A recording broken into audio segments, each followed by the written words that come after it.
Sucre, eterno modelo de virtud y probidad. Firme en su credo, todas sus acciones las encamina a mayor honra y gloria del libertador Simón Bolívar, pues comprende que de éste depende la patria y de gran parte de los pueblos de la América Meridional.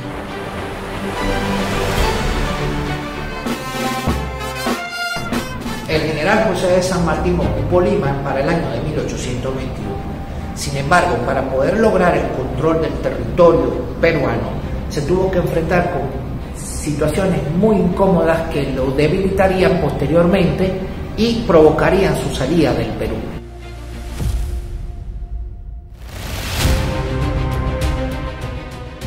Una de las razones fundamentales por qué el general José de San Martín no pudo controlar el territorio peruano, primero fue por la férrea oposición por parte del virrey La Serna, que se encontraba en una posición ventajosa en la ciudad de Cusco y tenía toda la capacidad, tanto económica como de manejo de las tropas, para poder confrontar la ocupación de Lima. Eso trajo como consecuencia que los gastos financieros se elevaran y eso propició la presión que no pudo mantener José de San Martín por mucho tiempo. Ya para entrada en 1822 la situación era catastrófica, no lo había podido pagar a sus tropas que se encontraban ocupando la ciudad y tenía el apoyo de una flota proporcionada por el gobierno británico para proteger su flanco más débil, que era la salida al mar. Los británicos, en vista de que no habían recibido pago, tomaron por asalto la tesorería en Lima, se llevaron los pocos recursos financieros que le quedaban al general San Martín disponibles y lo abandonaron. Esto provocó una toma de decisión estratégica fundamental. ¿Con quién puedo contar? Una vez que José de San Martín se reúne con su Estado Mayor, evalúan la situación y se ve la imperiosa necesidad de convocar una reunión en Guayaquil, citando para ello a el libertador Simón Bolívar. Hay que tomar en consideración lo siguiente: para el año de 1820 ocurre un golpe de Estado en el Reino de España. Se instala un gobierno liberal y obligan al rey Fernando VII a compartir el poder. Eso trajo como consecuencia que al virrey La Serna se ve debilitado, precisamente porque hay una división ideológica entre las fuerzas militares que él comandaba. El general Olañeta, férreo aristócrata y creyente en la monarquía española, se le subleva al virrey La Serna. Eso propició que el virrey La Serna se debilitara para enviar al general Valdés a condenar y a terminar la sublevación de Olañeta, que se había alzado en el sur del territorio peruano. Bolívar vio una extraordinaria oportunidad ya para 1823 de contraatacar y preparar la campaña que llevaría como definitiva la derrota del virrey La Serna y el general Canterac en la Pampa de Quinua, en Ayacucho. Es importante considerar lo siguiente: en el transcurso del año de 1823, Bolívar comienza a diseñar la estrategia para poder contraatacar con ferocidad la posición del virrey La Serna, que se encontraba en las alturas de Cusco. Para ello empezó a desplazar unidades militares y a reclutar nuevas tropas, y eso va a permitir que se ejerza una enorme presión sobre el virrey La Serna, que ya tenía que enfrentar tanto al alzado Olañeta al sur del Perú y a Bolívar, que viene avanzando desde el norte buscando llegar a las alturas del Cusco, donde él se encontraba comandando y despachando el virreinato. Sin embargo, para 1823 el rey Fernando VII derroca al gobierno liberal, toma el control de la monarquía, y eso le da al libertador Simón Bolívar la oportunidad de iniciar operaciones para poder contraatacar al virrey La Serna. Esto trajo como consecuencia que el virrey La Serna se vio en la necesidad de recuperar la división Valdés y traerla nuevamente al Cusco. Mientras tanto, Bolívar perseguía a Canterac, quien había formado campamento cerca de la población de Junín.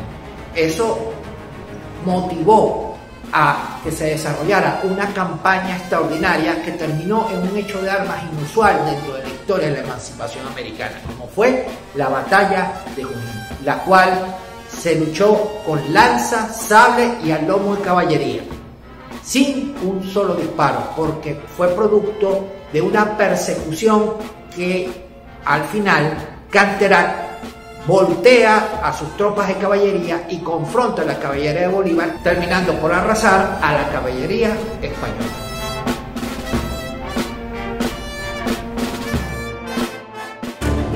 Para 1824 el desarrollo de la campaña militar se estaba presentando de una manera extraordinaria, favorable a las intenciones que el Libertador había diseñado con el Estado Mayor, y para el 28 de julio de ese mismo año recibe una carta proveniente del Congreso de Bogotá donde se le ordena entregar el mando del Ejército Libertador. Eso trajo como consecuencia que el Libertador Simón Bolívar pusiese en peligro el desarrollo de la campaña militar. Sin embargo, observando las capacidades que el general de división Antonio José de Sucre había demostrado a lo largo y ancho de toda la campaña, Bolívar ve en él la figura indicada para entregarle el bastón de mando y continuar con la operación militar.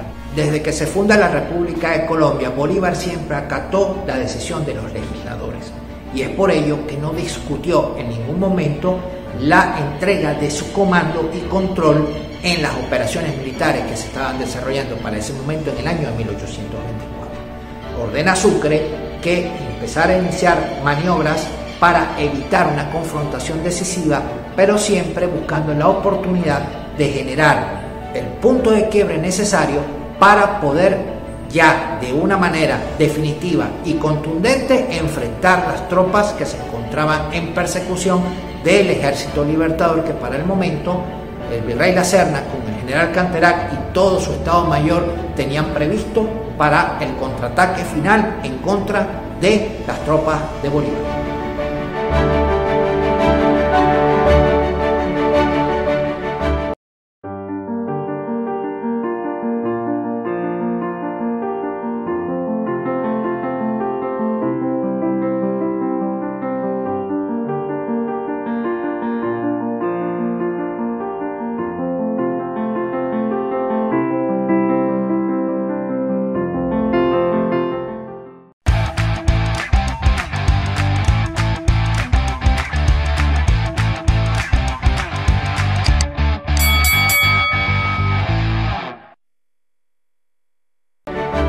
Sucre tiene la extraordinaria misión de evaluar la situación táctica operacional que el virrey La Serna estaba presentando, porque es el último, el virrey, que empieza a desarrollar una operación de persecución. Se ve la necesidad imperiosa de cumplir la orden del general Sucre de no confrontar a las fuerzas españolas hasta que se viera en una posición táctica ventajosa que le proporcionara a los elementos de combate comandados por Sucre y todo su Estado Mayor General poder dar batalla. Y esa situación se presenta precisamente el 9 de diciembre de 1824 en la Pampa de Quinua, hoy conocida como Ayacucho. El 9 de diciembre de 1824 se produce la última gran batalla por la independencia suramericana. Allí, en la Pampa de Ayacucho, cerca del pueblo de Quinua, se enfrentaría el general Antonio José de Sucre, con 29 años, y el virrey José de la Serna. Las fuerzas de Sucre se componían de 5.780 soldados y la del virrey de 9.310. Por tanto, los realistas tenían la superioridad numérica.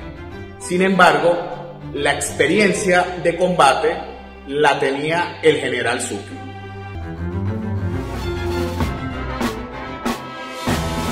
Cuadro de Martín Tovar y Tovar, pintor venezolano, de 1895.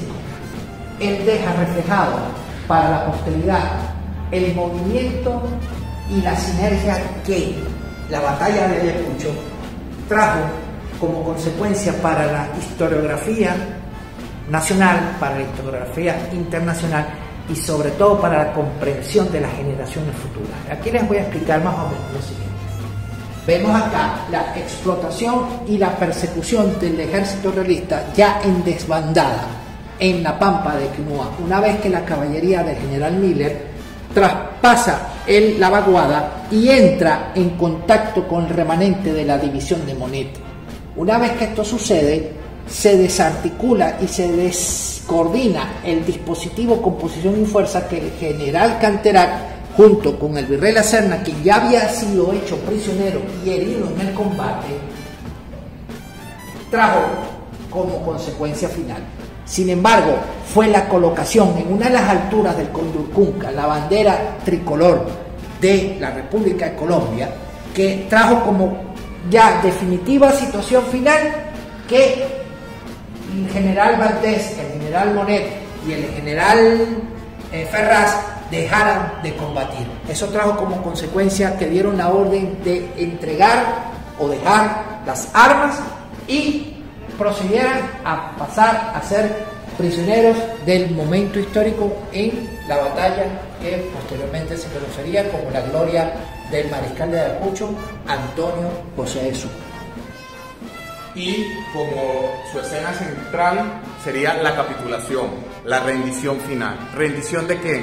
Del general José de Canterac, a quien observamos aquí, presentado por el mariscal José de la Mar. ¿Y presentado a quién? Nada más y nada menos que al general Antonio José de Sucre, que es el que está ocupando el escenario central del cuadro.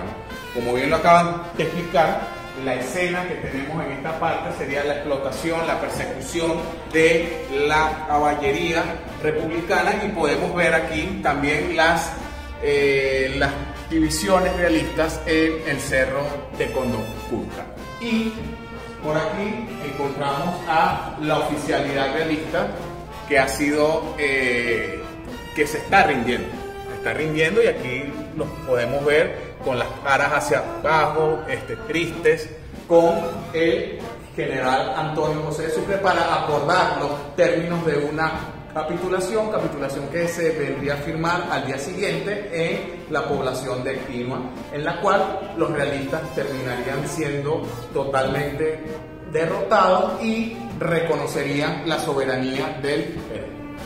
Dos generaciones de historiadores, dos generaciones que han venido trabajando y desarrollando nuevos conceptos, nuevas formas de presentar la historia, y es un valor extraordinario compartir acá con el compañero historiador toda esta aventura que se está desarrollando en este año bicentenario, que es la batalla de Ayacucho, final fundamental de la guerra de emancipación iberoamericana. La última batalla, la batalla que cierra el proceso. El ciclo bicentenario culmina el 9 de diciembre de 1824 en las Pampas de Quinua, en Ayacucho.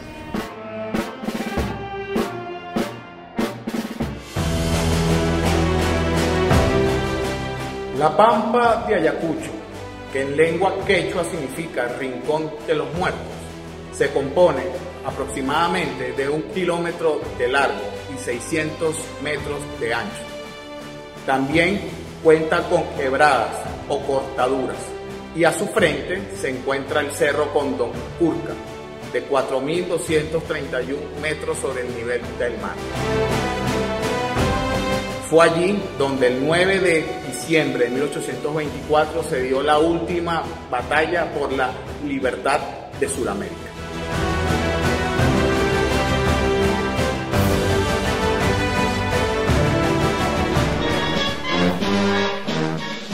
El general Sucre es el padre de Ayacucho, es el redentor de los hijos del sol.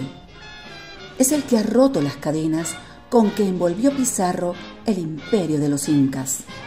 La posteridad representará a Sucre con un pie en el Pichincha y el otro en el Potosí, llevando en sus manos la cuna de Manco Cápac, y contemplando las cadenas del Perú rotas por su espada.